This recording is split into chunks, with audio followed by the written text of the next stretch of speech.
Sejam muito bem-vindos a mais um episódio do CAI, Corpo, Alma e Espírito, o nosso podcast aqui. Meu nome é Elias e hoje a gente vai mergulhar num tema que, sinceramente, eu acredito que deveria ser ensinado nas escolas, nas igrejas, nos consultórios, em cada mesa de jantar desse país. Por quê, Elias? Porque pessoas têm... Hoje a gente vai deixando as coisas para trás, né? Vai deixando acumular as coisas e nós não damos a importância necessária, entende?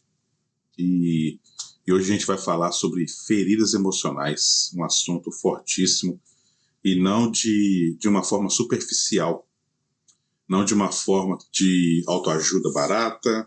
A gente vai abrir sobre...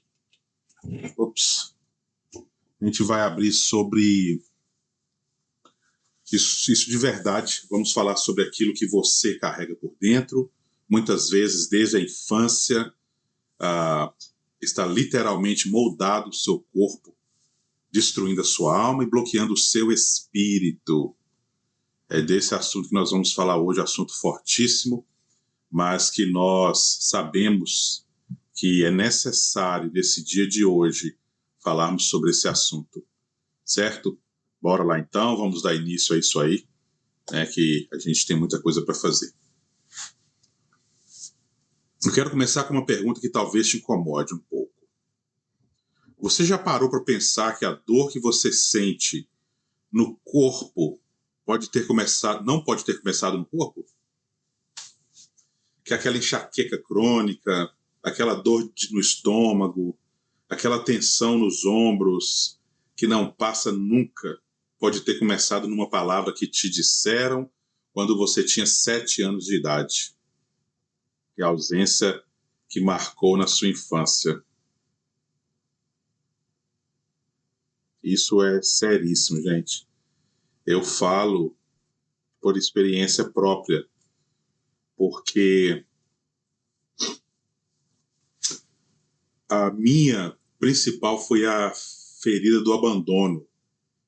Eu lembro de um acontecimento, de um fato que aconteceu. Meu pai, eu era muito jovem ainda, ele saiu para pescar com os amigos, né? E eu sempre gostei de ficar atrás dele. E ele me levou com ele nesse dia e foram pescar num lago. E me deixaram à beira do lago e foram pescar. Eu fui vendo a lanterna assim, distanciando, e aquilo com o tempo desapareceu, aquela lanterna. E eu fiquei ali com uma criança de 4, 5 anos de idade, desesperado. Eu parti para a água dentro e no meu coração eu carreguei aquilo para a vida inteira. Até uns 3 meses atrás, foi quando eu conversei com ele e falei para ele isso. Que o meu sentimento naquele dia foi um sentimento de abandono, que ele tinha me abandonado ali à beira do rio. E eu carreguei isso para a vida inteira, né? E isso acaba afetando também outras feridas, né? A ciência hoje, eu falo da neurociência de psiconeuroimunologia, de epigenética, já comprovou aquilo que a sabedoria bíblica e a sabedoria milenar já dizia: o ser humano é uma unidade integrada do corpo, da alma e do espírito. Por isso eu tenho batido muito nessas teclas, porque não adianta ter só um corpo sarado se a sua alma está quebrada, se o seu espírito está abatido. Então, se nós não andarmos com esses 3 alinhados, a gente acaba ficando pelo caminho. E eles não são compartimentos separados, tá? Os 3 são ligados, assim, a conexão é fortíssima, muito além do que os nossos olhos são capazes de perceber ou que os nossos sentimentos são capazes de perceber. O que fere um, sangra no outro. O que adoece a alma, apodrece o corpo. O que bloqueia o espírito, paralisa tudo. E a gente vive numa cultura que separa tudo. Você vai no médico para o corpo, você vai no psicólogo para a mente e vai na igreja para o espírito. E ninguém conversa com ninguém. E você fica lá no meio fragmentado, tentando juntar peças que ninguém te ensinou que formam um só quebra-cabeça. Nós somos como um quebra-cabeça, né? Que fomos ali. Eu estava num evento ontem e a especialista dizia que quando da concepção, né? A primeira coisa que é formada é o cérebro, certo? Começa ali a formar o cérebro, ali os pedacinhos, um negócio aberto, né? E depois, quando vai passando o tempo, ele fecha. Depois que ele fecha, ali já começa a guardar as memórias. Cara, não tem nem formato de ser humano ainda, nem de corpo, nem olho ele tem ainda. Porque primeiro vem o cérebro, depois vem os olhos, né? E nem os olhos ainda tem, e a memória daquela criança, né, que vai nascer ainda, já está sendo criada ali, entende? Então, não tem visão, mas tem sentimento. Tudo aquilo que a mãe sente, isso é a partir da quinta, sexta semana, isso já acontece. Então, a partir daí, tudo aquilo que a mãe experimenta durante a gestação, a criança acaba já guardando aquilo, entende? Todos os sentimentos, bons e ruins ao mesmo tempo. E não tem como evitar isso, né? Então, hoje, no CAI, a gente vai fazer diferente. A gente vai integrar. Vai olhar para a ferida emocional por 3 lentes. Okay? O que ela faz no seu corpo físico, o que ela faz na sua alma, que aqui a gente entende como mente, vontade e emoções, e o que ela faz no seu espírito, nessa dimensão mais profunda de conexão, propósito e identidade. Eu preciso te avisar. Eu vou tirar esse globo daqui, que já caiu 2 vezes já. Hein? Eu preciso te avisar que esse episódio pode ser desconfortável. Como eu estou falando de coisas que aconteceram comigo, eu tenho certeza que você também vai se identificar com isso e também vai se sentir desconfortável. Pode ser que em algum momento você precise pausar, respirar, chorar, e está tudo bem. Eu também chorei, eu também respirei, eu também pausei. Na verdade, se isso acontecer, é sinal de algo dentro de você está sendo tocado. E o que é tocado pode ser curado. Tá bem? Antes da gente entrar no conteúdo, deixa eu te dar um panorama. A Organização Mundial da Saúde, ela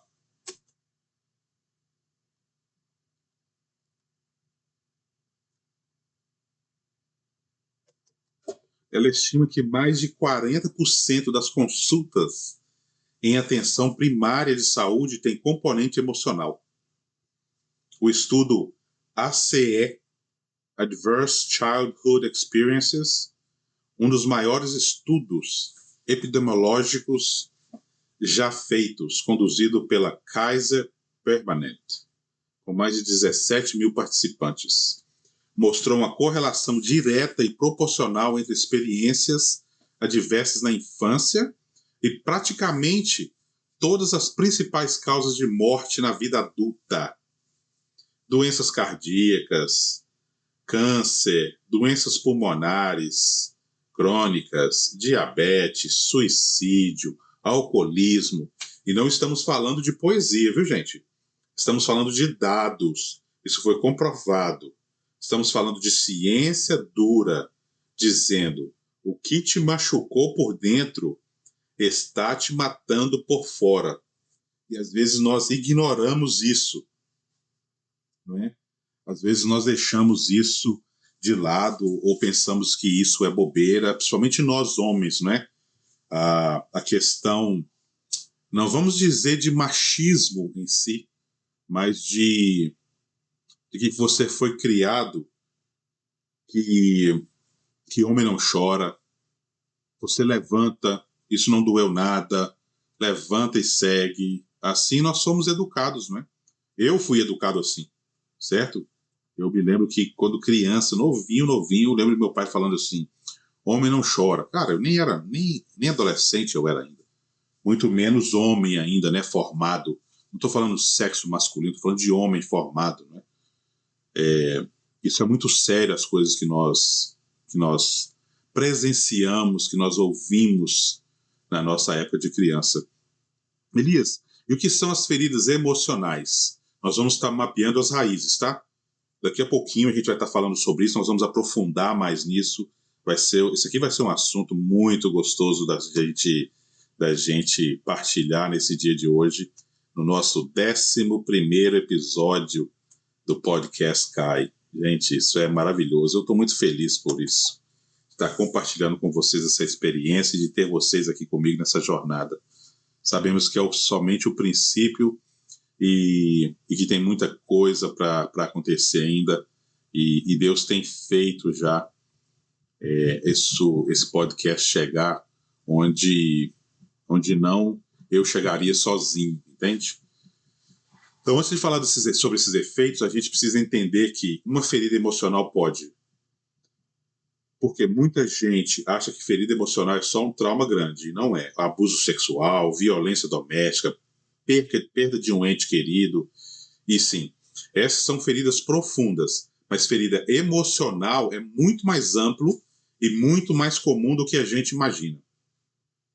Uma ferida emocional é qualquer experiência que sobrecarregou a capacidade do sistema nervoso de processar o que aconteceu e que ficou registrado no seu corpo e na sua psique, como uma ameaça não resolvida.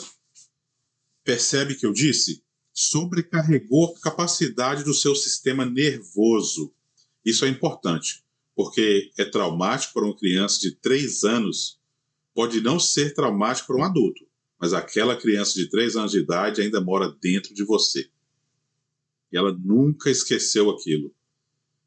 Né? Eu costumo dizer que o Elias criança, né? O Elias jovem, o Elias menino, ele teve aquela experiência, ele me trouxe até aqui, e eu sou muito grato a ele por tudo que ele viveu, né? Tudo aquilo que ele experimentou, e aquilo formou, né? O Elias hoje, o Elias pai, o Elias esposo, o Elias servo, o Elias empresário, o Elias cidadão, o Elias amigo, e assim, Elias irmão, Elias tio, Elias filho, e assim a gente vai continuando essa jornada desse menino Elias, ou do Elias menino, mas de uma forma agora mais madura, mais consciente. Aquilo já não traz mais um sentimento de abandono, né, de feridas que até então causavam, enquanto a gente deixava ele dominar. O psicanalista britânico John Bowlby, que desenvolveu a teoria do apego, nos mostrou que as primeiras relações de vínculo, especialmente com a mãe, ou cuidador primário, então pode ser a mãe, a babá, a avó, o pai, o irmão mais velho, né, também faz parte disso, e são o molde a partir do que a gente constrói todas as outras relações da vida. Se esse vínculo foi seguro, a criança desenvolve uma base interna de segurança. Se for inseguro, meu amigo, ambivalente, evitativo ou desorganizado, a criança cresce com uma programação interna que diz: o mundo não é seguro, eu não sou digno de amor, eu preciso de alguém ou vou ser abandonado. E aqui é onde fica mais profundo ainda esse assunto que a gente vai estar tratando hoje. Muitas das nossas feridas emocionais não vieram do que nos fizeram, mas do que não fizeram para nós. A negligência emocional é uma ferida invisível. Não deixa marca no corpo, aqui na carne, né? Não tem história dramática para contar, mas a ausência de validação, de afeto, de presença, de escuta, isso marca profundamente quanto um tapa, às vezes mais. Vamos mapear principalmente as feridas emocionais, as principais. Vários autores trabalham com categorias diferentes, mas eu gosto de usar uma combinação do trabalho da Liz Bourbeau, do Jeff Young, e com terapia dos esquemas, e de uma leitura bíblica integrada.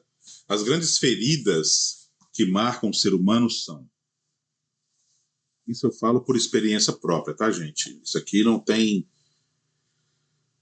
teoria nenhuma nisso aqui, tá? E tudo é comprovado. A ferida da rejeição, essa talvez é a mais primordial. O ser humano é um ser relacional. Fomos criados para pertencer. Quando somos rejeitados, seja explicitamente ou implicitamente, algo dentro de nós interpreta: eu não deveria existir. Isso já aconteceu com você também? Eu imagino que sim, com certeza. Tenho certeza disso. A criança rejeitada, ela cresce com tendência a se auto-sabotar. Sabe aquela pessoa que começa alguma coisa em prol dela mesma e de repente ela dá um jeito de pisar na jaca, né, de chutar o balde, de picar o pé na barraca, né, jogar tudo por chão. Isso são sintomas da ferida da rejeição, né? E a criança rejeitada, ela cresce com essa tendência de se auto-sabotar, a se isolar, a criar uma casca protetora que afasta exatamente aquilo que ela mais precisa, que é a conexão. Ela pode se tornar um perfeccionista, que nunca se sente o bom o suficiente. Pode ser a melhor da sala de aula, pode ser a melhor da empresa, mas para ela nunca está suficiente. Ela nunca é bom o suficiente. Ou o invisível que aprendeu que ocupar espaço é perigoso. A ferida do abandono é diferente da rejeição, tá? A gente vai falar um pouquinho do abandono agora. Aqui a pessoa foi vista, foi acolhida por um tempo e depois foi deixada. Lembra que eu falei atrás ali sobre a ferida do abandono que eu tinha com meu pai, que ele me abandonou, né? Eu carreguei isso por muitos anos da minha vida. A mensagem interna é: eu não sou o suficiente para fazer alguém ficar. Isso gera dependência emocional. Nós vamos falar daqui a pouco, né? Eu já falei sobre isso antes, mas nós vamos falar de novo sobre isso, sobre a dependência emocional, quanto que eu vivi preso nisso por muitos anos da minha vida, né? E a gente conseguiu se livrar disso.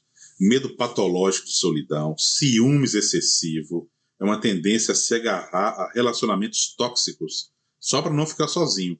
A pessoa busca esse tipo de pessoas que te traz essa sensação, né, que você vai ser abandonado novamente, porque esse ciclo te faz sentir assim, entende? Necessitado desse abandono.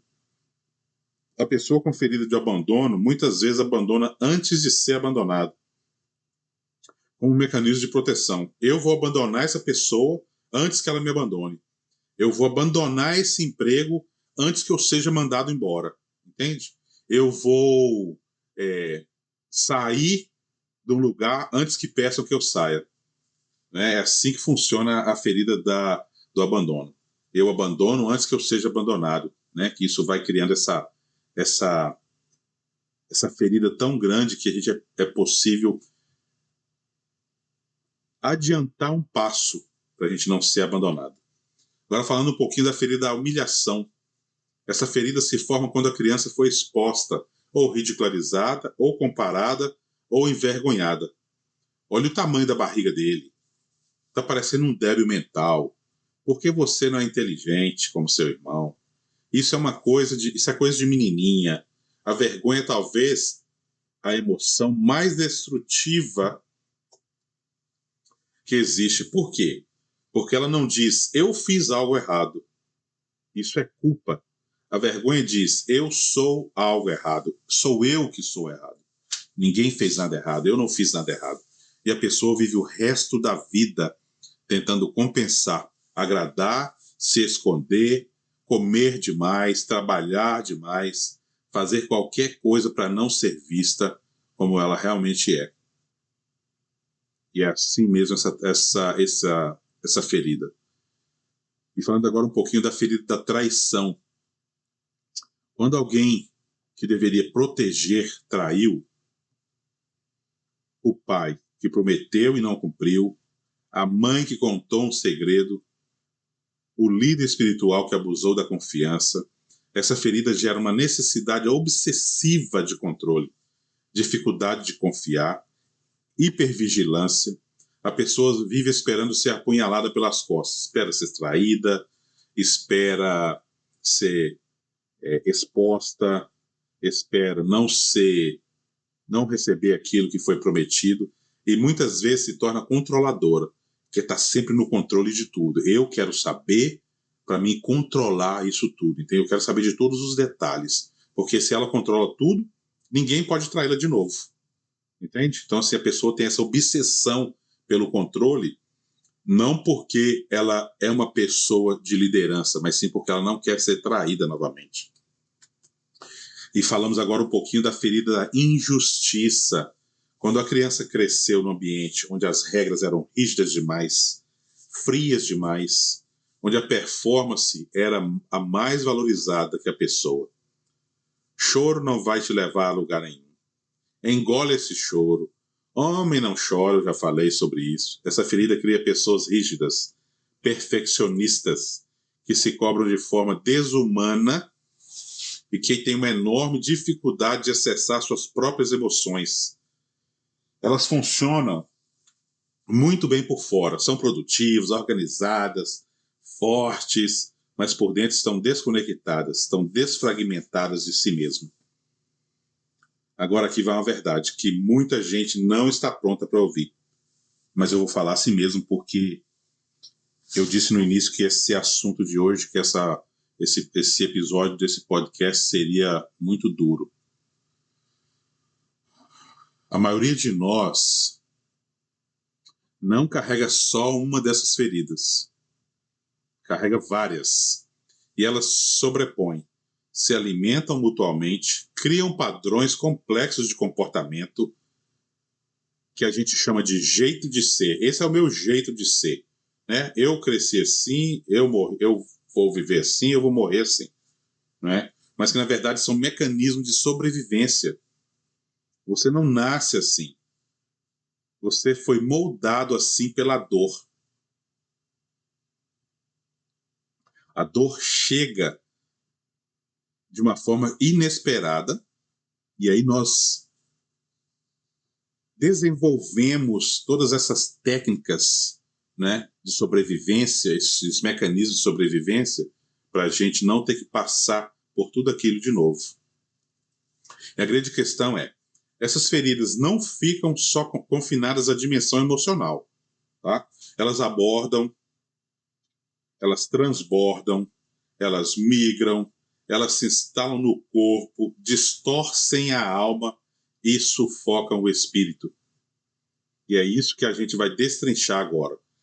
Nesse próximo bloco, a gente vai falar sobre as feridas emocionais do corpo, porque é muito importante a gente falar, nós vamos estar separando as nossas três áreas, né, o corpo, a alma e o espírito, para a gente poder aprofundar o máximo possível nisso aí, tá bom? Nós vamos começar pelo corpo, porque é aqui que a maioria das pessoas começa a prestar atenção quando dói fisicamente.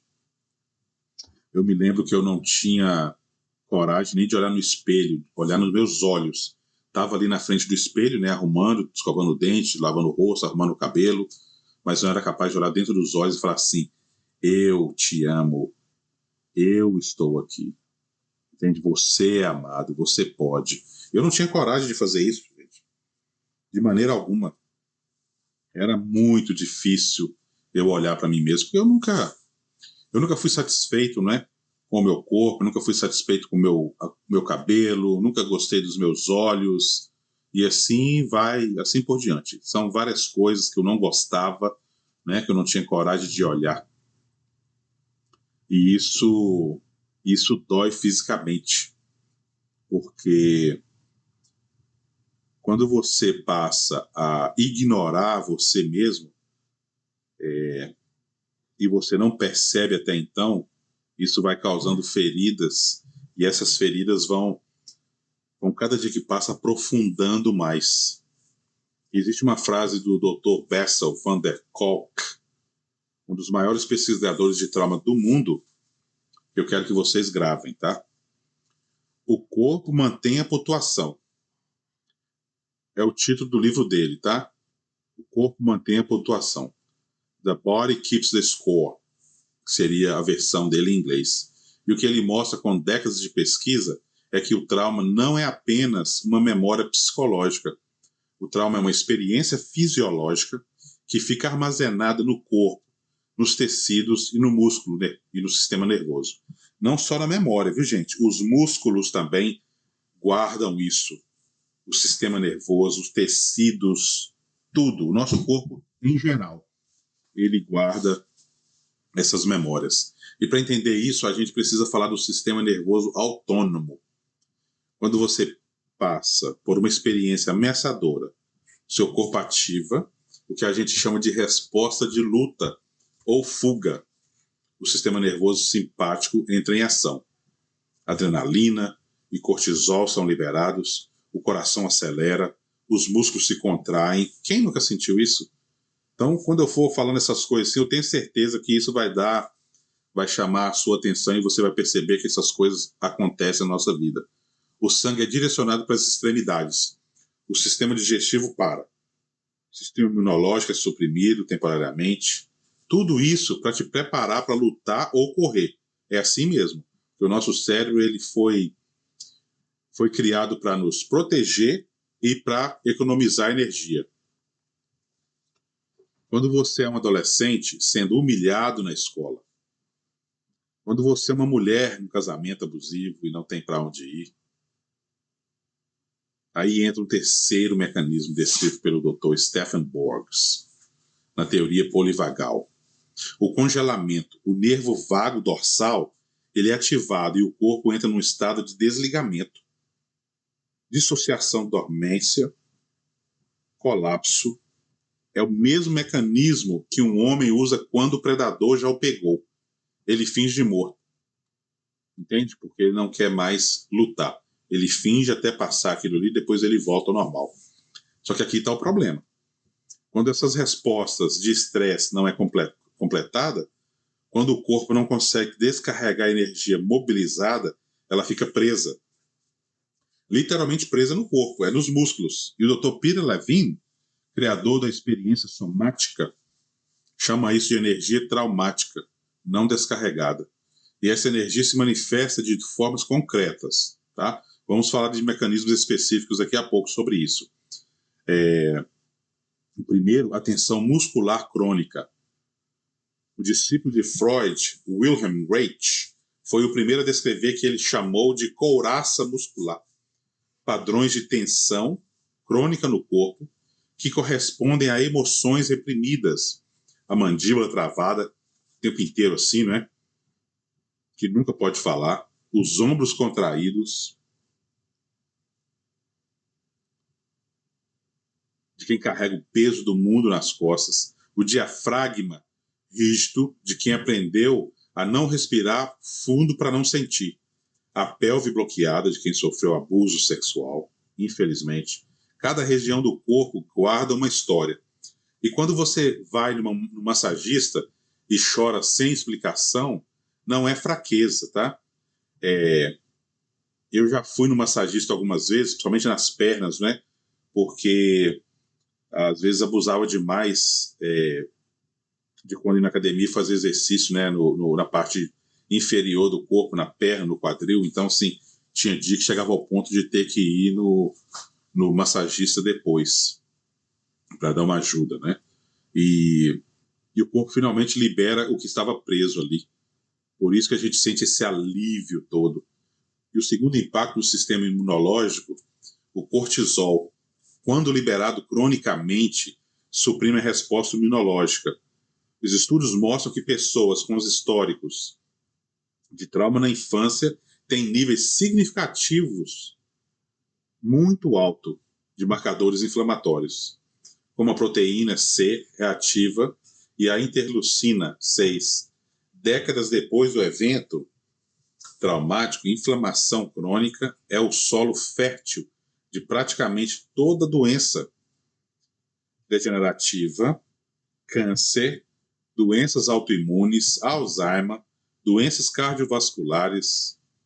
Ou seja, aquela rejeição que você sofreu quando você tinha 5 anos de idade lá atrás, pode estar inflamando o seu corpo hoje aos 40. Que duro essa verdade, gente, que duro. Porque às vezes nós achamos que você, eu, nós estamos acima do peso, estamos com dores no joelho, estamos com dores nas juntas. Tudo isso é coisa relacionado ao que nós vivemos hoje. E não é, tá? Isso são consequências das memórias lá do passado, de quando nós éramos criança ainda. Lembra que no início eu falei, quando começa a formar o cérebro, é como se fosse uma placa assim, não é? E ele vai formando, ele vai encurvando, depois ele fecha. E ali dentro vai ali guardando as memórias a partir de 5, 6 semanas de gestação.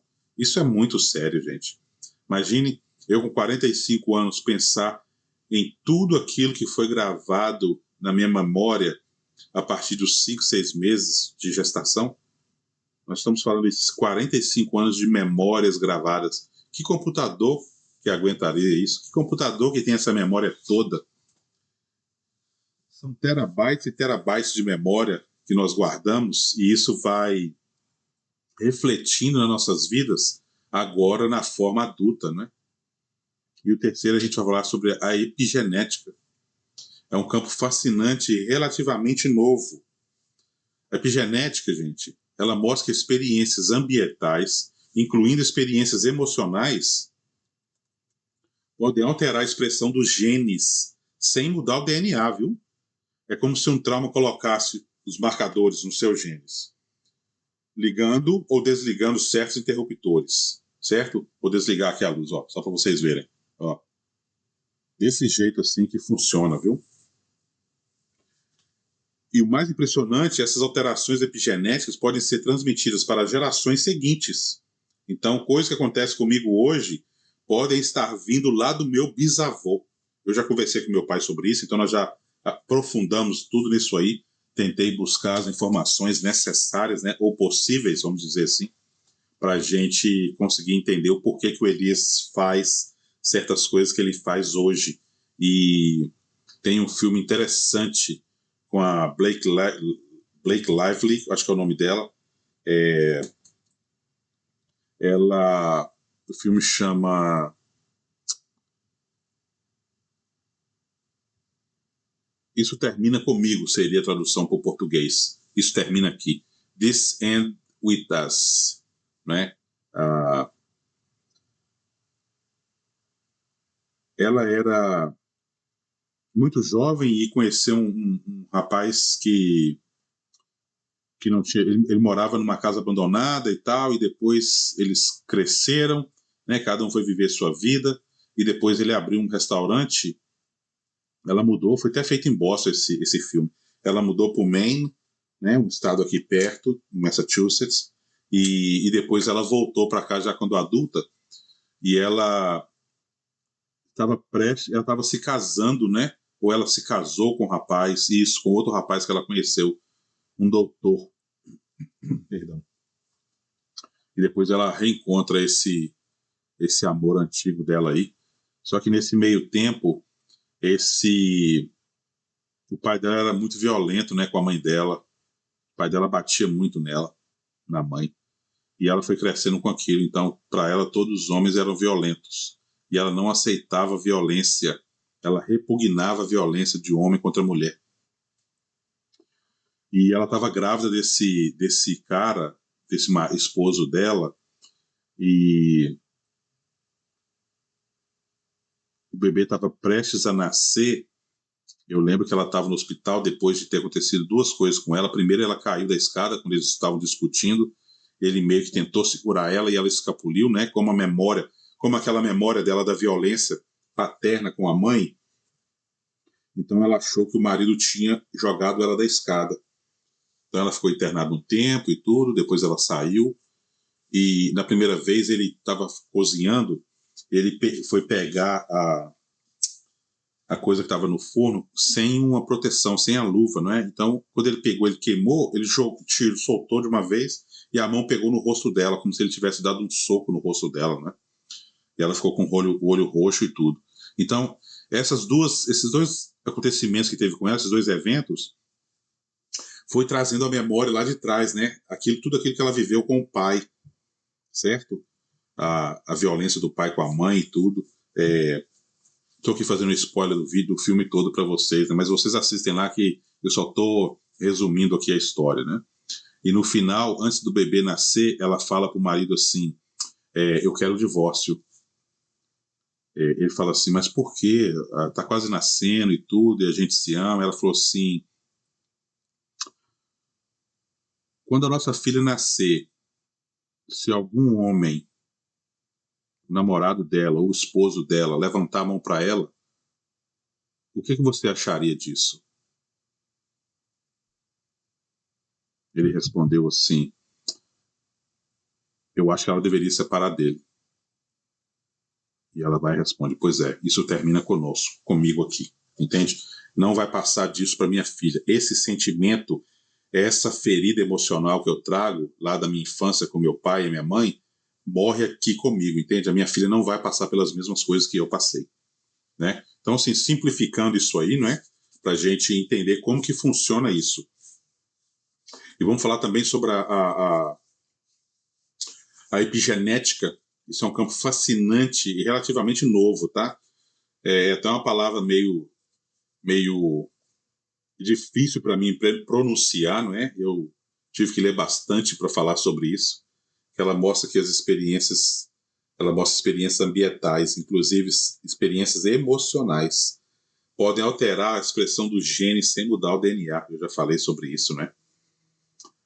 Como que isso é capaz de alterar todo o nosso gene sem trocar o nosso DNA, entende? E o mais impressionante é que essas alterações epigenéticas podem ser transmitidas pelas gerações seguintes, né? Como eu disse, e essa mulher ela decidiu não deixar que essa violência, esse violência contra a mulher passasse para a filha dela, né? Em um estudo conduzido na Escola de Medicina Monte Sinai, com filhos de sobreviventes do Holocausto, mostrou alterações epigenéticas nos genes relacionados ao estresse. Alterações herdadas dos pais, isso é ciência, dizendo que a Bíblia já dizia em Êxodo 25, viu? Sobre iniquidades que passam de geração em geração. Não como punição divina arbitrária, viu, gente? Mas como um mecanismo biológico real. Tá? O quarto é o sistema digestivo. Eu até notei uma frase ontem que eu ouvi da especialista falando que, já tinha ouvido ela falar isso antes, né? Você é o que você come, entende? As pessoas não gostam muito disso. Tem eventos que a gente vai que o palestrante pede para a gente pegar aqui do lado aqui assim, ó, para ver a gordurinha aqui, e ele fala assim, ó, você tem a barriga que você merece. E na verdade né? Se eu cheguei onde eu cheguei do tamanho que eu estava, é porque eu mereci, eu quis chegar lá, né? O intestino ele tem seu próprio sistema nervoso, o sistema nervoso entérico, com mais de 100 milhões de neurônios. Então, nós temos 2 cérebros, tá, gente? Para quem não sabe disso e para quem nunca ouviu, o estômago ele é chamado do nosso segundo cérebro. Ele é profundamente afetado por estados emocionais, mais do que o nosso cérebro superior, tá? Ansiedade crônica altera a microbiota. Sabia? A microbiota intestinal. A ansiedade crônica, ela altera a nossa microbiota intestinal, aumentando a permeabilidade da parede intestinal. O famoso intestino permeável e compromete a absorção de nutrientes, tá? Então, quando a gente está nesse nível de ansiedade todo, o nosso corpo ele nem absorve mais tudo que ele deveria sobre os alimentos que nós consumimos. A síndrome do intestino irritável, viu? Refluxo, gastrite nervosa, muitas dessas condições têm raiz emocional, tá? Eu lembro que o meu pai tinha umas manchas no corpo e o médico falava com ele que era emocional. Ele dizia que era do trabalho dele, como ele trabalhava muito com abastecendo trens, né? Então ele trabalhava muito com óleo diesel. Ele achava que aquilo era uma alergia, certo?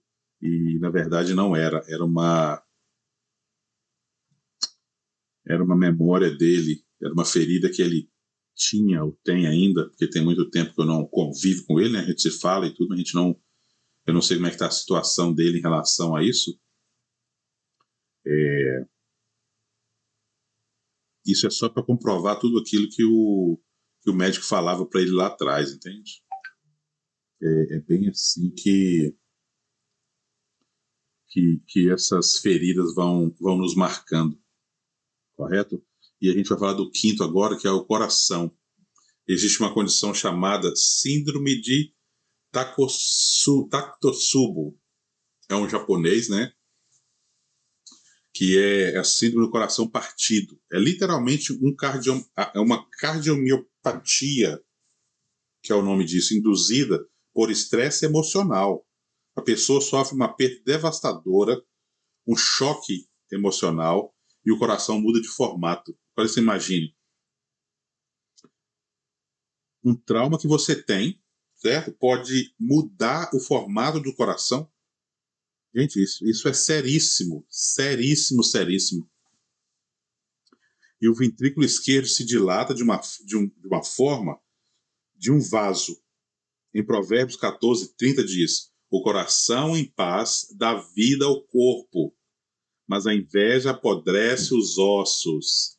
A sabedoria bíblica entendeu isso, essa psicomática, milênios antes da medicina.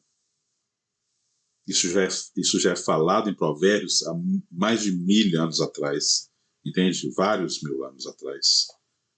E a gente acha que isso é uma coisa nova, e não é, na verdade, viu? E a gente vai falar do sexto, agora as doenças autoimunes.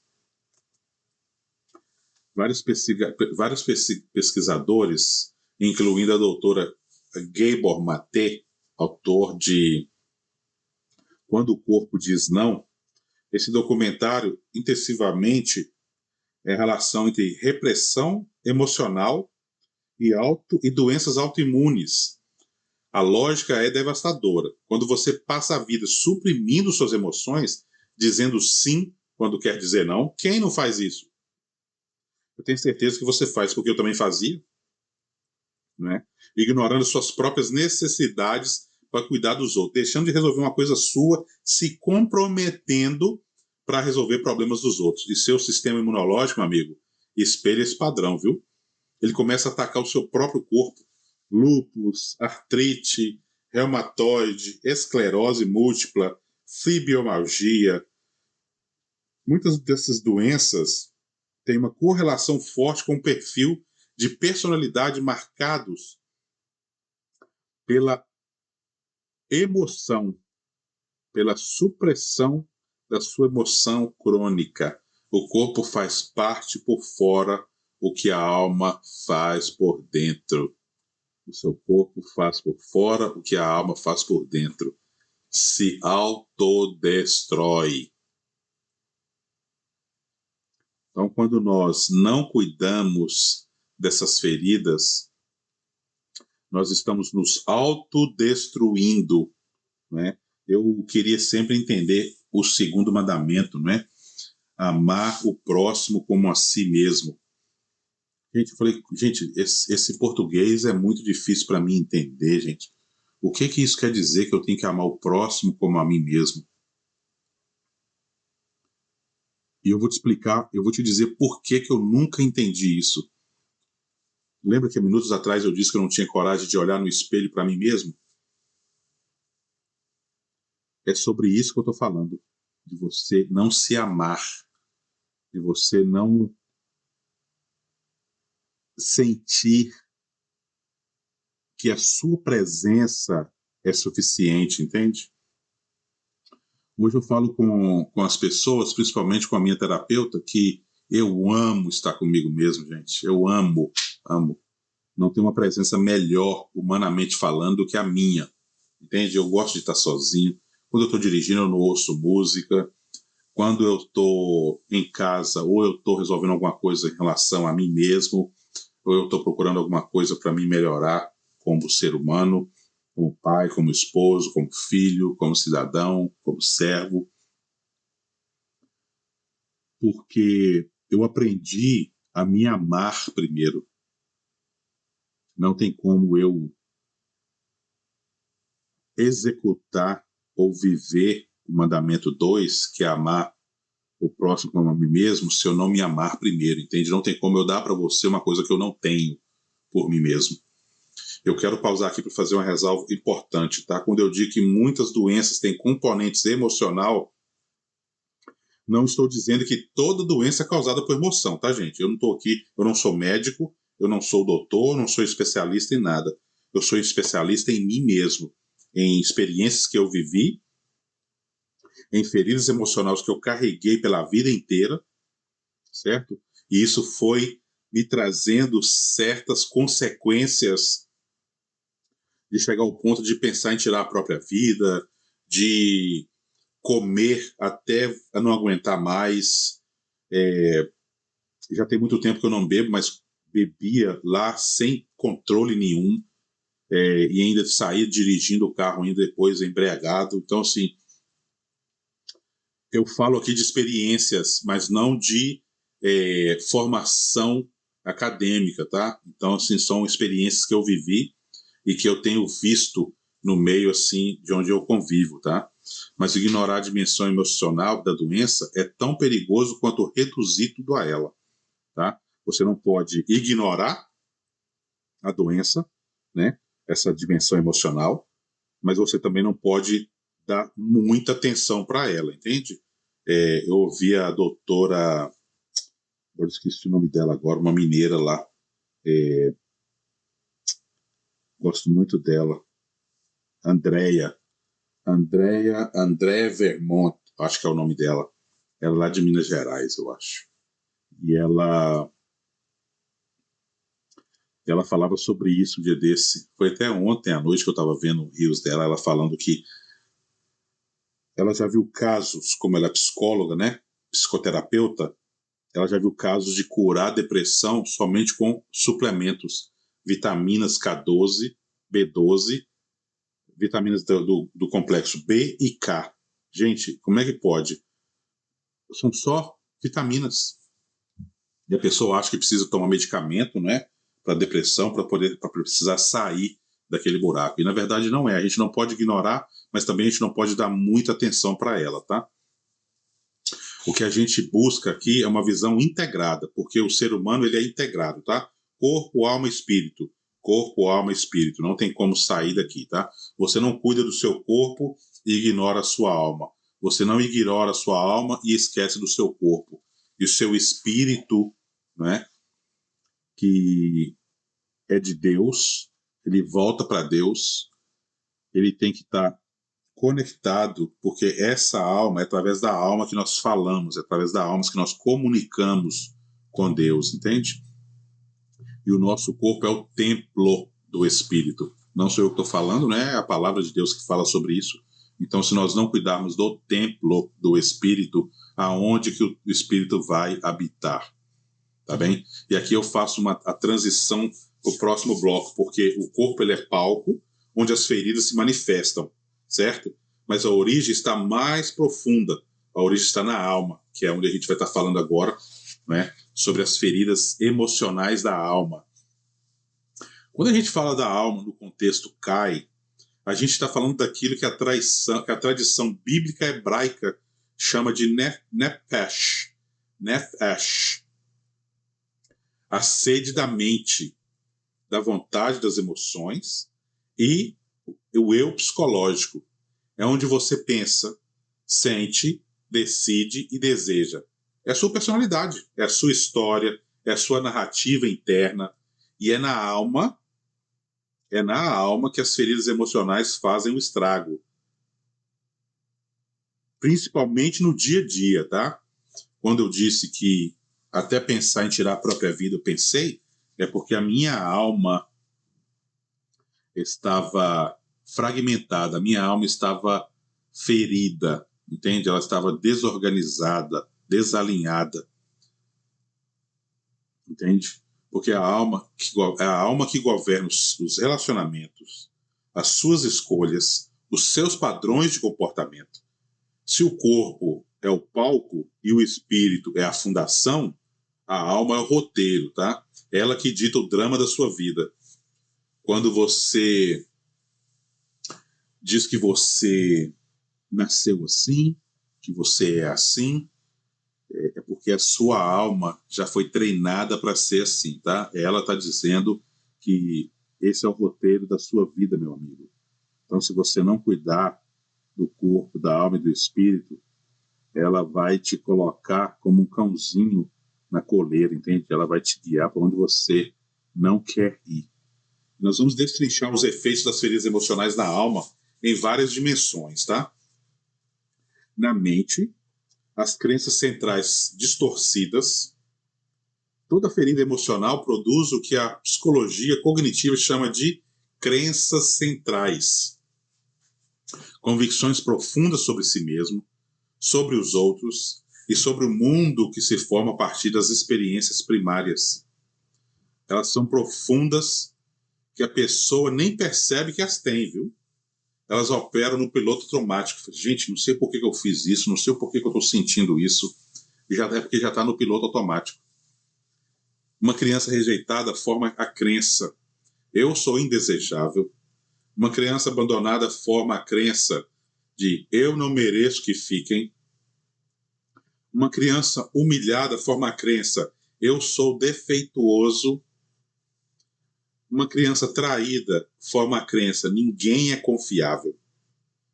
Uma criança que sofreu injustiça forma a crença: se eu mostrar vulnerabilidade, vou ser destruído. Então eu tenho que ter essa postura dura, essa postura séria, essa postura militar, porque senão as pessoas vão me destruir. E tudo isso vai se formando, né, desde novinho. E assim a gente só vê o reflexo disso na nossa vida adulta. E essas crenças se tornam filtros pelas quais as pessoas interpretam toda a realidade. Se você carrega a crença, eu sou indesejável, quando alguém te elogia, você desconfia. Quando alguém se aproxima, você se afasta. Quando alguém te ama, você sabota, porque você quer, mas porque sua alma foi programada para confirmar a ferida. Tá? A psicologia chama isso de viés de confirmação emocional. A gente inconscientemente seleciona e interpreta informações de forma a confirmar aquilo que já acreditamos sobre nós mesmos. É como usar óculos com lentes distorcidas e achar que o mundo inteiro é torto, né? É engraçado. Eu levei o óculos da minha esposa para arrumar essa semana, e quando eu peguei ele, gente, eu brincando, eu coloquei ele no meu olho assim, cara, eu não consegui enxergar nada depois de uns 15 segundos. É tão forte aquilo para mim que acabou distorcendo a minha visão completamente, entende? E Jeffrey Young, na terapia dos esquemas, ele identificou 18 esquemas desadaptativos iniciais, padrões cognitivos e emocionais que se formam na infância e que se perpetuam na vida adulta. Entre eles, abandono, desconfiança, abuso, privação emocional, defectividade, vergonha, isolamento social, dependência, vulnerabilidade ao dano, emaranhamento, fracasso, arrogo, autocontrole, insuficiente, subjugação, autossacrifício, busca de aprovação, negativismo, inibição emocional, padrões inflexíveis e punitividade. Cada um desses esquemas é uma cicatriz da alma, uma forma distorcida de processar a realidade que gera sofrimento crônico. Nas emoções, a gente vai falar sobre as emoções agora. Nas emoções temos a desregulação afetiva. Uma das consequências mais devastadoras da ferida emocional na alma é a desregulação emocional. A pessoa não aprendeu a regular suas emoções. Por quê? Porque seus cuidadores primários não ajudaram a fazer isso. Ou pior, foram a própria fonte da desregulação. A regulação emocional é uma habilidade aprendida. Bebês não sabem se regular. Você sabe disso, né? É por isso que choram. Eles dependem de um adulto sintonizado que os acalme, que nomeie o que estão sentindo, que ofereça presença segura. Esse processo que o psicanalista Donald Winnicott chamou de holding e que Alan Score estudou intensivamente em termos neurobiológicos. É o que constrói os circuitos de regulação emocional no cérebro da criança, especialmente no córtex frontal, pré-frontal, e no sistema límbico. Quando isso falha, a pessoa cresce com um sistema emocional cru, reativo, intenso, imprevisível. Ele vai de 0 a 100 segundos, assim, do nada ele reage, meu amigo. Ou então vai para o outro extremo, se desliga completamente, fica anestesiado, incapaz de sentir, hiperativação, hipoativação. Os dois são sinais de um sistema nervoso que não aprendeu a encontrar equilíbrio, não tem equilíbrio. É aquilo, ou você é 8 ou é 80 com essas pessoas, entende? Porque é por causa dessa ferida. Isso explica muita coisa. Porque a pessoa explode de raiva por bobeira, por nada. Porque não consegue parar de chorar quando começa. Porque sente um vazio crônico que nada preenche. Porque oscila entre idealização e depreciação dos relacionamentos. Não é frescura, tá? Não é falta de fé. É um sistema emocional ferido que nunca foi reparado. Na maioria das vezes a pessoa nem sabe que isso existe, né? Nem sabe que tem essa ferida, não sabe nem dar nome a isso, entende? A gente vai falar agora um pouquinho também da vontade, a paralisia decisória e os padrões de autossabotagem. A vontade é a nossa capacidade de escolher, de agir, de direcionar a própria vida, é profundamente afetada pelas feridas emocionais. A pessoa ferida, gente, muitas vezes fica numa espécie de paralisia existencial. Ela não sabe, ela sabe o que precisa fazer, mas não consegue fazer. Ela começa projetos e não termina, como eu falei no início. Ela toma decisões e volta atrás. Ela quer mudar, mas se vê repetindo os mesmos padrões. É o vício, não é? Com essa ferida emocional, você vai criando esses vícios, esses ciclos, e você vai repetindo aquilo inconscientemente até você tomar ciência daquilo, né, que você tem esses padrões, que você tem essas feridas.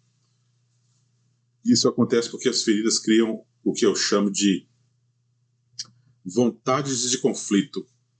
Uma parte da pessoa quer se curar, quer avançar, quer viver, mas outra parte, a parte ferida, a parte criança, quer se proteger, quer evitar a dor a qualquer custo, quer se manter no território conhecido. Mesmo que esse território seja sofrimento, mesmo que a pessoa esteja sofrendo ali, ela quer continuar ali, porque o sofrimento conhecido, ele é menos assustador do que o desconhecido, entende?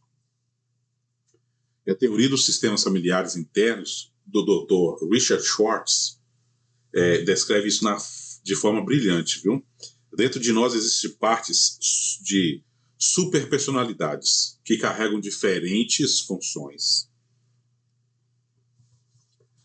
Existem partes exiladas, as que carregam a dor original, partes protetoras, que tentam evitar que a dor seja sentida, e partes bombeiro, que apagam incêndios emocionais de forma reativa, com impulsões, com compulsões, como eu falei, né, de se alimentar até você não aguentar mais, com vícios, que seja pornografia, masturbação, álcool, comida, cigarro, droga, qualquer tipo de vícios. Quando a gente fala de vícios, a gente sempre pensa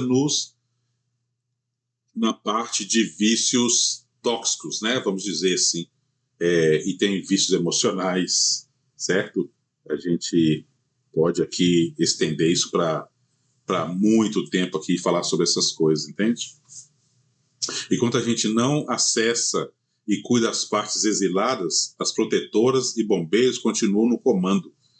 É por isso que você jura que vai parar de comer compulsivamente, mas às 2 da manhã está na cozinha. Não é falta de disciplina, viu? É uma parte sua tentando desesperadamente anestesiar uma dor que você nem sabe que tem ainda. Quando a gente não percebe isso, né, a gente faz coisas no automático. A gente nem sabe que a gente tem esse problema, no caso. E vamos falar também nos relacionamentos, tá? A repetição compulsiva. Freud chamou de compulsão a repetição. A tendência de repetir padrões dolorosos nos relacionamentos, por exemplo, a mulher que teve um pai ausente se apaixona repetidamente por homens indisponíveis.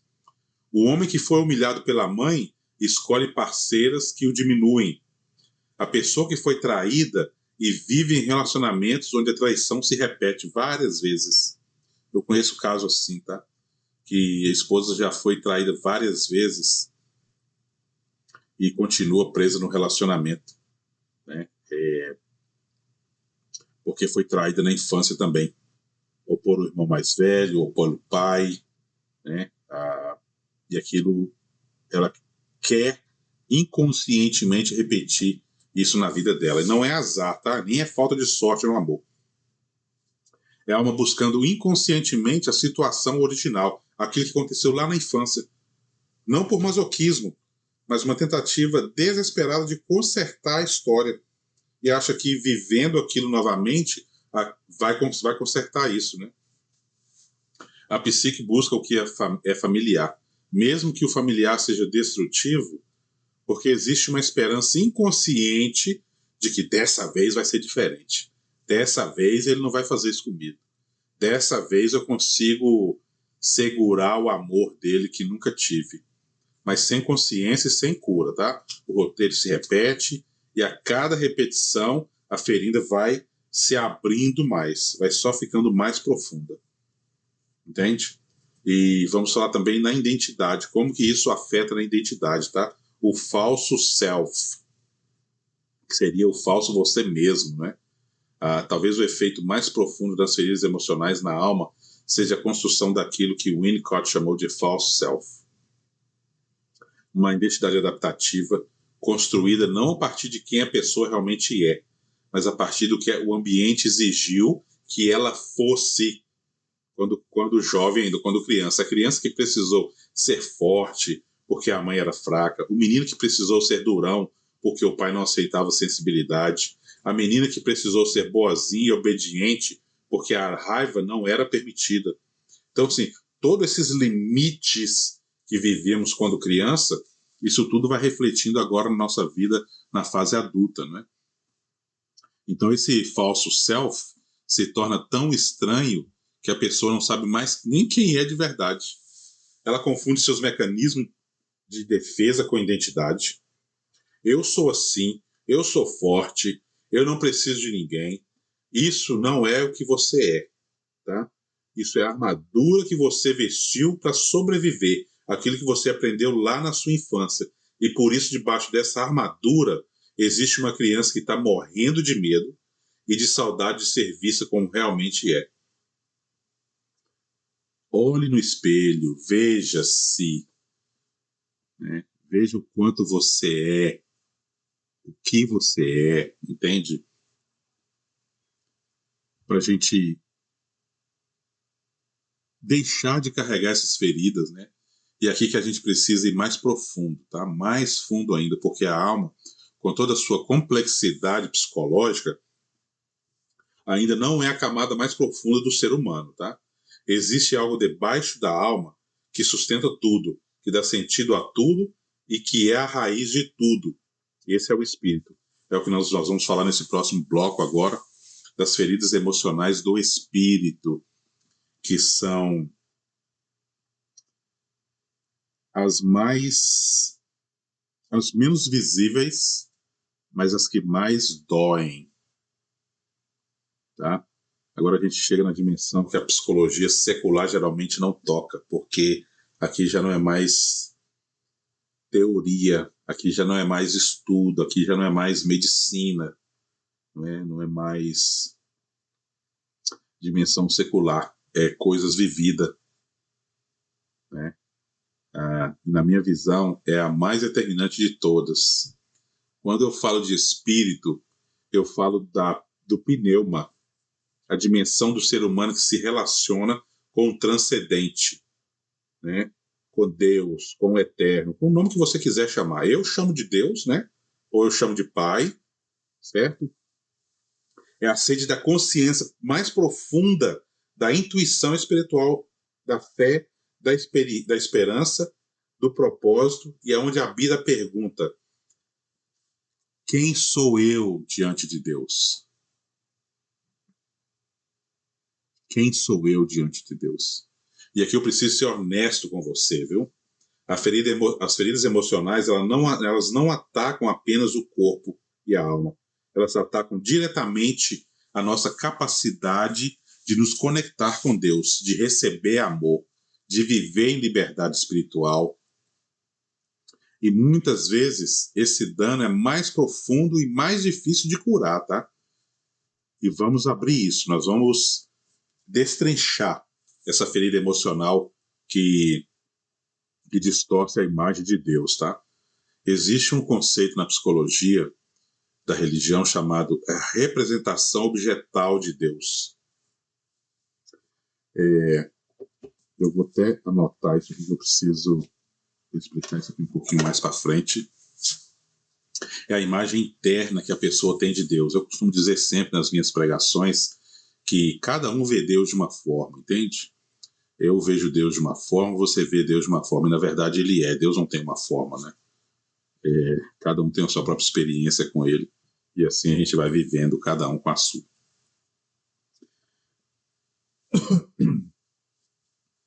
E que é fortemente influenciada pela experiência com os pais e figuras de autoridade na infância, tá? Ana Maria Rizzuto escreveu extensivamente sobre isso no livro O Nascimento do Deus Vivo. Se seu pai era ausente, você pode inconscientemente projetar em Deus uma imagem de distância. Eu me lembro que eu fui num evento uma vez, o ano passado, e a pessoa pediu para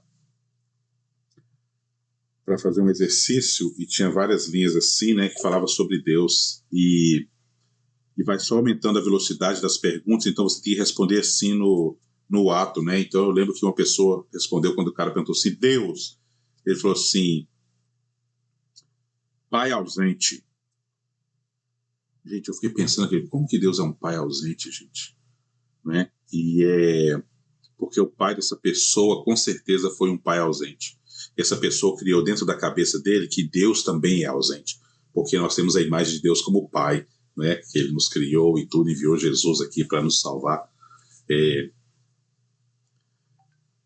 Que ele existe, mas ele não se importa. Ele criou o mundo e foi embora, deixou a gente aqui. Se sua mãe era descontrolada e punitiva, você pode ver Deus também como um juiz implacável, sempre pronto para te castigar. Se você foi abusado por uma figura religiosa, Deus pode estar associado à traição e à violência. E qualquer aproximação espiritual dispara um alarme interno de perigo. Pem, pem, pem, pem, pem. Já vai acontecer de novo essa traição ou essa violência. Eu já conversei com pessoas que dizem, eu sei, na teoria, que Deus me ama, mas eu não consigo sentir. Isso não é falta de fé, tá, gente? Isso é uma ferida emocional que está bloqueando o canal de recepção. O espírito, ele quer se conectar com Deus, mas a alma ferida, ela fica no caminho aqui, tá? Porque assim, o espírito, alma e corpo, tá? Aqui é um pouquinho diferente do que a gente está acostumado a pensar, né? É o nosso corpo primeiro, certo? A nossa alma, certo? E o nosso espírito. A gente pode usar assim ou a gente pode usar assim, tá? De uma forma ou de outra. A alma vai estar sempre no meio ali. E com essa alma ferida, ela acaba atrapalhando essa conexão, né? Essa conexão do Wi-Fi, da internet aí, de chegar lá em Deus, entende? Porque o nosso espírito, ele se conecta com Deus passando pela alma, entende? Quando a Bíblia diz Abba, pai ou papai, isso deveria ser a expressão mais íntima de confiança E quem é capaz de chamar Deus de papai? Você é capaz de chamar Deus de papai? Quando você está fazendo a sua oração? Muita gente, a palavra pai é um gatilho de dor. E a pessoa não consegue orar, não consegue entregar, não consegue descansar em Deus. Porque descansar nunca foi seguro. Certo? Vamos falar também da ferida emocional que gera uma teologia de performance. Outra consequência espiritual profunda é que eu chamo de teologia de performance. A crença inconsciente de que o amor de Deus precisa ser merecido. Não existe nada disso, gente. Nós não somos merecedor do amor de Deus. O amor de Deus é uma graça. Tá? A gente não conquista o amor de Deus mantido por esforço. Isso é uma extensão direta da ferida de injustiça e da ferida de rejeição, tá? Se na infância o amor era condicional, eu te amo se você tirar boas notas, se você se comportar, se você for perfeito, se você fizer as tarefas que você tem que fazer dentro de casa. A pessoa transfere esse padrão para Deus, tá? Que é a nossa autoridade maior. E aí começa um ciclo espiritual exaustivo. A pessoa serve, vai para a igreja todo dia, faz jejum, ora de madrugada, não porque está transbordando de amor, mas porque está morrendo de medo de ser rejeitada por Deus. O serviço se torna escravidão, a obediência se torna compulsão, a vida espiritual, que deveria ser fonte de descanso, se torna mais uma arena de performance. É duro falar isso, gente. É duro falar isso. Mas tem pessoas que vivem isso até hoje, em 2026. E quando uma pessoa inevitavelmente falha, porque vai falhar, porque nós somos humanos, né? Aí vem a culpa. Aquela culpa avassaladora, a vergonha espiritual, a sensação de que Deus virou o rosto e o ciclo recomeça. Mais esforço, mais performance, mais exaustão. Isso é na vida, isso não é vida cristã, tá? Isso é uma ferida emocional vestida de religião. Ok? Esse é um assunto bem sério de se falar, mas nós estamos prontos para falar sobre isso, porque a intimidade com Deus, meu amigo, ela vai muito além de religião, certo?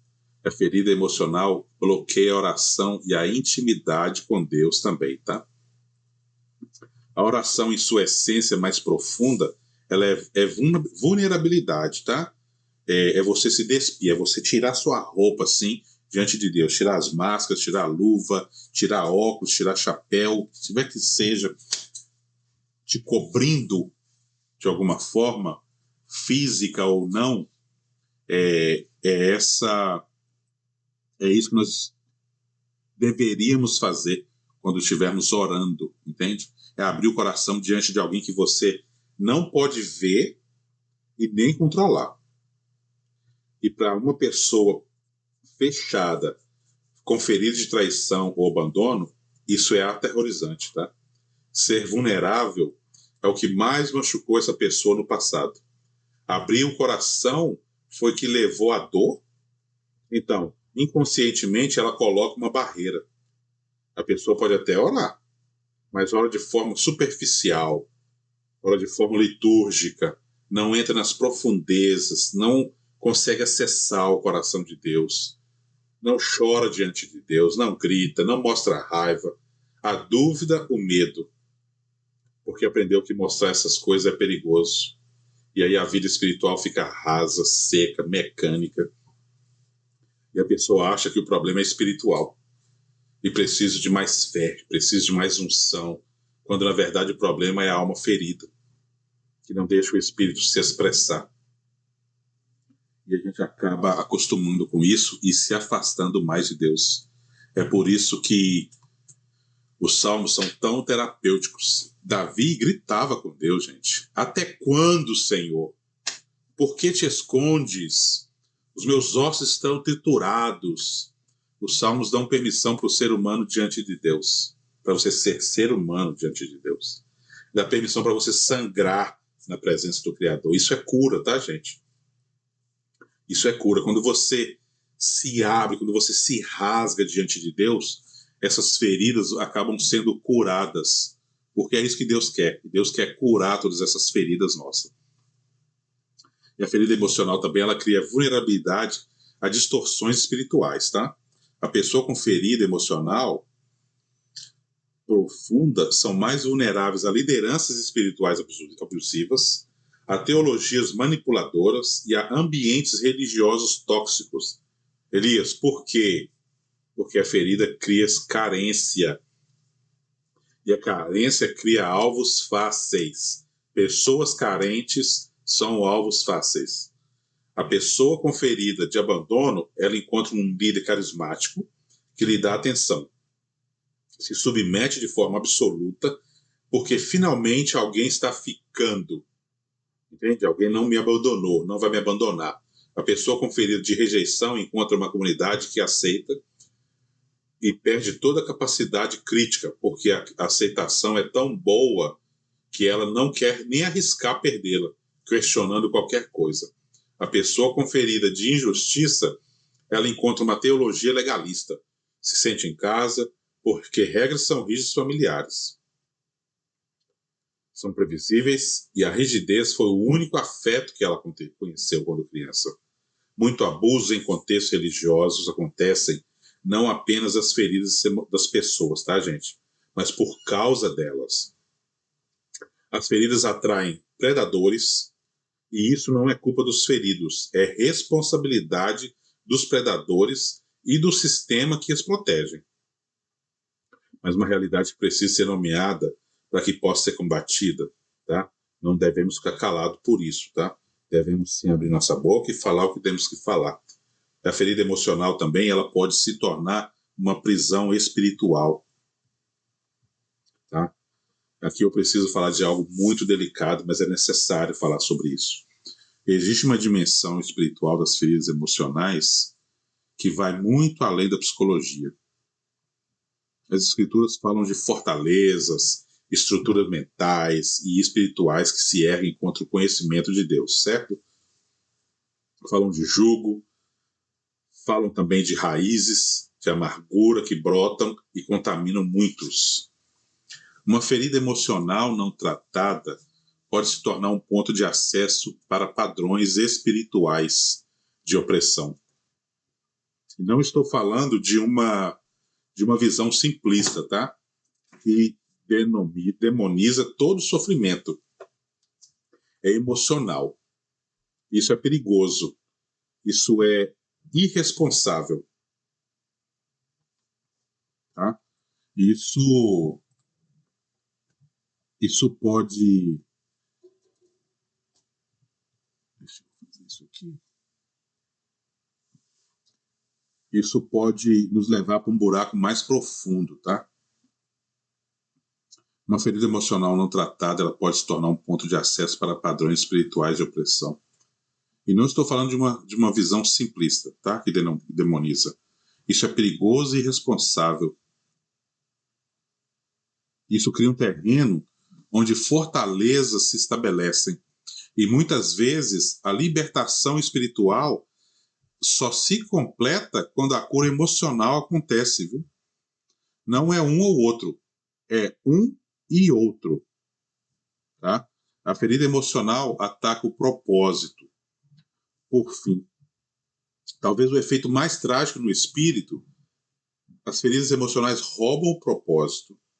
A pessoa vive em modo sobrevivência, apagando incêndios, gerenciando dor, tentando desmoronar, e nunca chega a viver o que foi chamada para viver. O potencial fica enterrado debaixo da dor, o chamado fica sufocado pela ferida e a pessoa passa a vida toda funcionando muito baixo do que foi desenhada para ser. Gente, quando a gente tem consciência do que nós viemos fazer nessa terra aqui, cada um de nós temos a nossa própria missão, né? Muita gente usa a palavra propósito e, na verdade, propósito é só uma palavra bonita, né? Para traduzir o que é uma missão. Qual que é a sua missão nessa terra, entende? Qual que é a minha missão? Elias, qual que é a sua missão, Elias, nessa terra?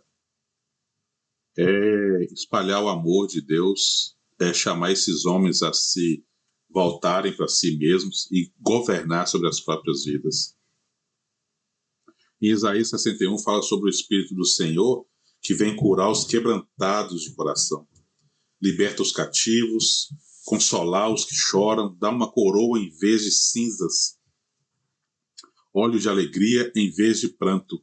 Essa passagem ela não é uma poesia bonita, tá? É o programa de restauração mais completo já escrito. E ele começa nos quebrantando de coração, nos ferindo emocionalmente. Tá? Agora a gente vai falar um pouquinho sobre os caminhos da cura, tá? Integrando o corpo, a alma e o espírito. Nós vamos fechar isso aqui com chave de ouro, porque essa mensagem de hoje é fortíssima e a gente tem que não só falar das feridas, mas também falar de como a gente pode estar resolvendo isso, tá?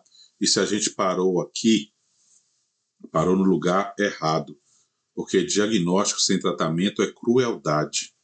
Então agora a gente vai falar de cura, tá? E eu preciso ser honesto com você. Cura de feridas emocionais profundas não é rápida, tá, gente? Leva tempo, é um processo, tá? Não é simples e não é linear. Desconfie de quem oferece solução instantânea. Se você fizer isso, você vai ficar livre. Uma reprogramação vai fazer você ficar livre de todas as suas feridas emocionais. Desconfiem, tá, gente? Mas a cura é possível, é absolutamente possível. E eu quero falar sobre caminhos que integram as 3 dimensões, tá? No corpo, reconectar-se com o corpo. A primeira coisa é sair da cabeça e voltar para o corpo, tá? É sair daqui e voltar para o corpo todo. Muitas pessoas vivem dissociadas do corpo. Vivem no pescoço, do pescoço para cima. E o corpo precisa ser habitado novamente para que a cura aconteça. Práticas como experiência somática, certo? Até para a terapia sensória motora, o yoga trauma informed, a respiração consciente, quando você faz esse exercício respiratório, né? Isso eu faço 3 vezes ao dia, isso ajuda muito, muito você se reconectar com o seu corpo novamente, né? Você perceber que você está respirando, isso é uma graça. Tudo isso são ferramentas que trabalham diretamente com o corpo para liberar a energia traumática armazenada. Não é alternativo, tá? É baseado em neurociência. A respiração é especialmente poderosa. Quando você respira de forma profunda e lenta, você ativa o nervo vago ventral, que é a via do sistema nervoso associada à segurança, à conexão social e à calma. É fisiologia também, tá? É o corpo ensinando a alma que você está seguro. Olha, você está seguro, eu estou te protegendo, tá? O exercício físico regular, que eu falo sempre sobre isso, né? A constância no simples, fazer o que tem que ser feito. É importantíssimo isso. O contato com a natureza, toque seguro, abraços, mensagens, contato humano, tudo isso comunica ao sistema nervoso. Você não está mais em perigo, tá? Você está seguro. O corpo precisa receber essa mensagem repetidamente, porque passou anos, às vezes décadas, no nosso caso décadas, né? Recebendo mensagem contrária. E na alma? Fazer terapia. Sério, viu, gente? Isso é sério. Eu já faço há 3 anos e eu posso dizer para vocês o quão importante isso tem sido na minha vida, tá? Poder falar dos meus problemas, das minhas dificuldades, das minhas feridas, sem preconceito, sem vergonha, sem medo. Eu sei que muita gente no meio cristão ainda tem resistência à terapia, tá? Porque pensa que é uma outra coisa de outro mundo. Basta ter fé. Jesus é o melhor psicólogo. Eu respeito a fé, tá? Eu tenho fé também. Mas dizer que a terapia é falta de fé é como dizer que ao médico quando quebra a perna é falta de fé. Deus cura sim, tá? E uma das formas como ele cura é através de profissionais capacitados, que ele mesmo capacitou, tá? Porque tudo isso, eu estava falando com um amigo outro dia, que ninguém inventa nada, gente, ninguém inventa nada. Tudo já foi feito. O que a gente faz só faz o download, né? A gente só baixa aquilo que já existe. Porque quando a gente fala assim, eu inventei isso, né?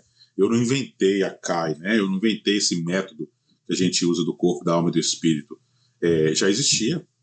O Senhor só suscitou no meu coração que eu sou a pessoa que tem que levar isso adiante, entende? A boa terapia é um espaço seguro onde a alma pode ser desembrulhada, né?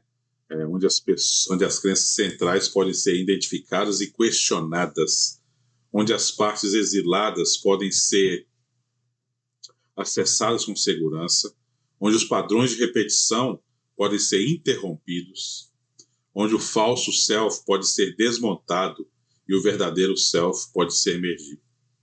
Diferentes abordagens funcionam para diferentes pessoas, tá? E diferentes tipos de feridas.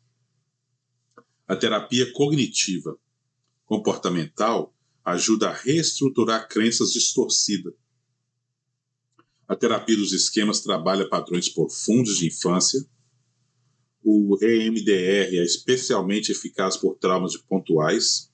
A terapia dos sistemas familiares internos trabalha as partes internas. A psicanálise explora as camadas inconscientes que a gente nem fazem ideia que existem. A terapia narrativa ajuda a reconectar a história de uma forma que empodera em vez de aprisionar. E aqui eu quero falar de algo que muitas vezes é negligenciado, tá? O perdão como processo terapêutico. O perdão não é fingir que não doeu, tá? O perdão não é reconciliação automática. Perdão não é permitir que o abuso continue. Perdão é uma decisão da vontade, muitas vezes tomada milhares de vezes, de soltar a dívida emocional que o outro contraiu com você, não porque o outro merece, tá? O perdão não é para o outro, tá? O perdão é para você. Se você nunca ouviu isso, tá? Porque você merece ser livre. Mas o perdão sem processamento emocional é dissociação espiritual, tá? Se eu te digo, perdoa logo e segue em frente, sem te dar espaço para sentir a raiva, a dor, o luto, eu não estou te ajudando a perdoar. Eu estou te ajudando a reprimir. E a repressão não é cura, é adiamento. Perdão genuíno passa pela dor, não por cima dela.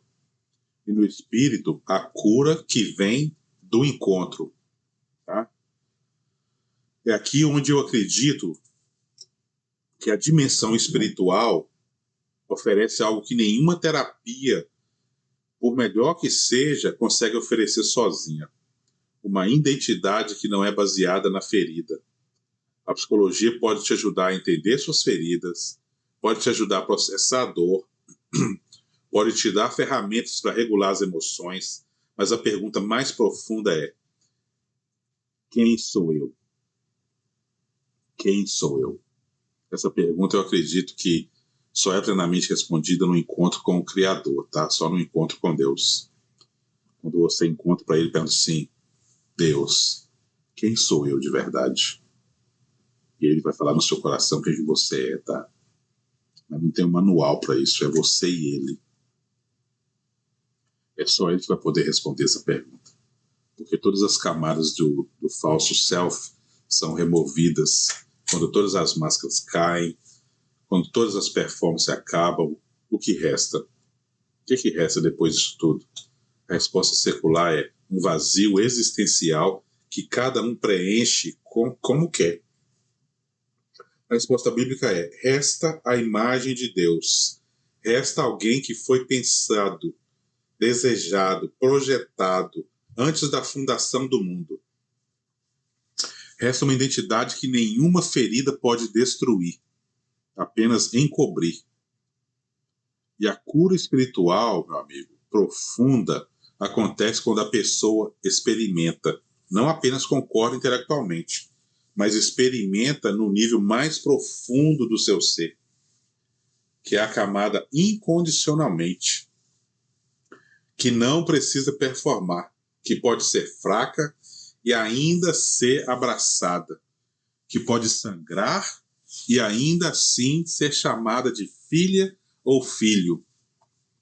Isso não substitui a terapia, não substitui o trabalho corporal, mas sustenta tudo, dá fundação a tudo, porque a pessoa sabe que quem é diante de Deus tem um chão que nenhuma tempestade pode tirar. E as práticas espirituais que favorecem essa cura incluem a oração contemplativa, a oração de pedidos, mas a oração de presença, de silêncio, de escuta. A meditação nas escrituras, não leitura apressada, mas lictio divina. Ruminação lenta da palavra, quando você lê e ainda fica ali babuceando ali, falando aquela mesma coisa ali várias vezes, para o seu cérebro entender o que você está falando. A confissão, não como lista de pecados, mas como exercício de vulnerabilidade radical diante de Deus. A comunhão com outros irmãos seguros, porque Deus cura frequentemente através de pessoas, tá? O louvor como entrega, não como show, mas como rendição. Eu preciso falar da comunidade, tá? A igreja, quando ela é saudável, tem o poder de ser um ambiente que cura extraordinário. Porque oferece o que muitas pessoas nunca tiveram: pertencimento seguro, um lugar onde você pode ser imperfeito e ainda assim ser amado, viu? Um lugar onde as máscaras podem cair, um lugar onde alguém que te olha nos olhos e diz: eu te vejo, eu estou aqui, você não está sozinho. Mas a igreja também pode ser ambiente de retraumatização, viu?